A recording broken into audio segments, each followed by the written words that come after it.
நண்பர்கள் அனைவருக்கும் அன்பான வணக்கங்கள். இன்னைக்கு நம்ம சேனல்ல நம்ம என்ன பார்க்க போறோம் அப்படின்னு பார்த்துட்டிங்கன்னா, சம்பாதிக்கும் பணத்தை சேமிக்கும் தாந்திரீக பரிகாரங்கள்.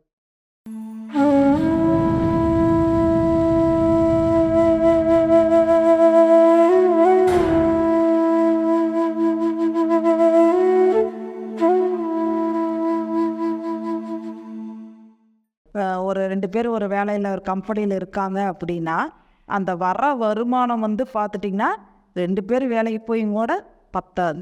மாத கடைசியில் பணம் அதாவது செலவுக்கும் கூட காசு இல்லாமல் கடன் வாங்க வேண்டிய சூழ்நிலை ஏற்பட்டுரும். இது எதனாலங்க வருது? நான் சொல்கிறத ஃபாலோ பண்ணி பாருங்கள். நிச்சயமாக உங்களுக்கு ஒரு உன்னதமான பலன்கள் கிடைக்கும். ஒரு நல்ல ஒரு பொருளாதார முன்னேற்றம் நிச்சயமாக ஏற்படும். நல்ல ஒரு லட்சுமி கடாட்சம் ஏற்படும். சரிங்களா?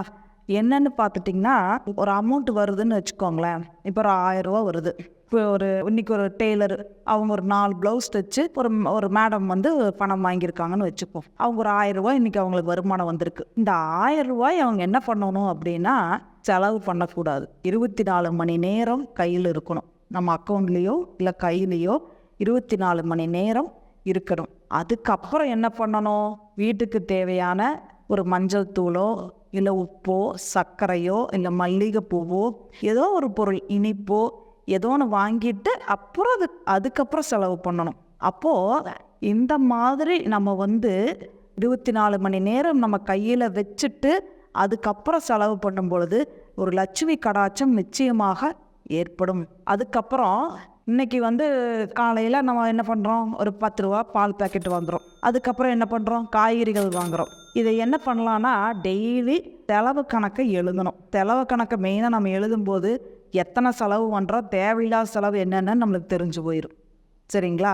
அப்போ தேவையில்லாத செலவுகளை எப்படி தவிர்க்கலாம் அப்படிங்கிறது நம்மளுக்கு தெரிஞ்சிடும்.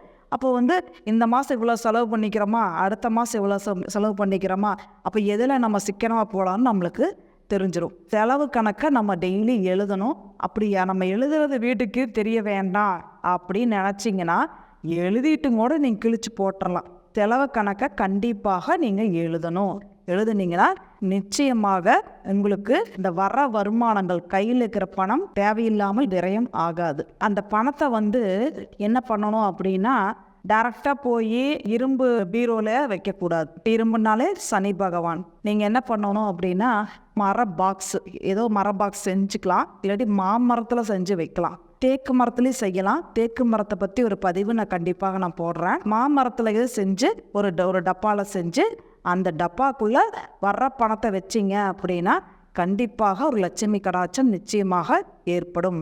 அதே மாதிரி இந்த பணத்தை நீங்கள் என்ன பண்ணலாம் அப்படின்னா, சப்போஸ் டப்பா இல்லை என்ன பண்ணுறது அப்படிங்கும்போது ஒரு பட்டு துணியில் இந்த பணத்தை வச்சு வைக்கும்போது உங்களுக்கு ஒரு பணம் கண்டிப்பாக சேமிப்பு ஆகும். மர பாக்ஸில் வச்சாலும் சேமிப்பாகும், பட்டு துணியில் வச்சாலும் சேமிப்பாகும். இது பார்த்திங்கன்னா ஒரு தாந்திரிகமான பரிகாரம். நிச்சயமாக எல்லாருக்குமே வெற்றியை கொடுக்கும். பயன்படுத்தி பாருங்கள். பணம் வந்த உடனே செலவு பண்ணாதீங்க. ஒரு நாள் வச்சுருங்க. பணம் வந்த உடனே போய் வீட்டுக்கு தேவையானது வாங்கிறது, உடனே பர்ச்சேஸ் போயிடுறது, இப்படியெல்லாம் பண்ணாதீங்க. ஒரு நாள் கையில் வச்சுருங்க. அது சிறிய தொகையாக இருந்தாலும் சரி, பெரிய தொகையாக இருந்தாலும் சரி. சரிங்களா? ஒரு நாள் கையில் வச்சுட்டு அது 24 மணி நேரம் கழித்து ஒரு சுப விரயமாக பண்ணிவிட்டு ஏதாவது வீட்டுக்கு தேவையான உப்பு சர்க்கரை ஏதாவது வாங்கிட்டு அதுக்கப்புறம் பயன்படுத்துங்க. நிச்சயமாக பணம் கண்டிப்பாக சேமிப்பு ஆகும். இந்த பதிவு உங்களுக்கு எல்லாத்துக்கும் சொல்லான்ட்டு இருந்தேன். நீங்களும் ஃபாலோ பண்ணுங்கள்.